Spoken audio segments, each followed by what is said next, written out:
Canadian IndyCar driver James Hinchcliffe has been taken to hospital after crashing during a practice for the Indianapolis 500. Michael Serapio is tracking this story in our newsroom. What do you know at this point, Michael? Well, Sahana, from the Indianapolis Motor Speedway, we're being told that James Hinchcliffe right now is undergoing surgery on an upper thigh. We don't know whether left or right, but we can tell you for certain that he's being operated on at the University of Indiana Hospital Health Center, also known as the Methodist Hospital in Indianapolis. And this is after sustaining and surviving that horrible crash on the speedway earlier this afternoon. Now, as we are hearing details of what took place, Hinchcliffe was on a practice run for the Indianapolis 500 that is set to happen on Sunday. When on a third run here, his car slammed into the wall, a barrier along the speedway. Now, his car did not go airborne as some vehicles have done earlier in the month, but it did end up sliding on its side. You see some flames, some fire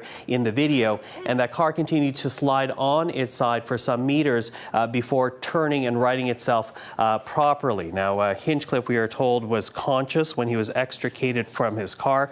But to give you an idea of just how fast he was going, Hinchcliffe's fast lap and previous lap, they both clocked in at around 360 kilometers an hour. So on his third run, that is roughly the speed at which he hit this wall. Now, even though he was conscious when he was extricated from the car, reports also say he had problems walking on his own, which is why he was brought to hospital. And again, from officials with the Indianapolis Motor Speedway, he's now being operated on one of his upper thighs. Any word, Michael, on what might have gone wrong on the track? Well, at this point, there is some speculation about vehicular problems with his car. One suggestion is that there was a failure in the car suspension. This is something they're not quite certain about quite yet. There is an investigation underway, and as a result, all practice runs on the Indianapolis Motor Speedway, they have been suspended today as officials try to find out what went wrong that ended up sending James Hinchcliffe to hospital.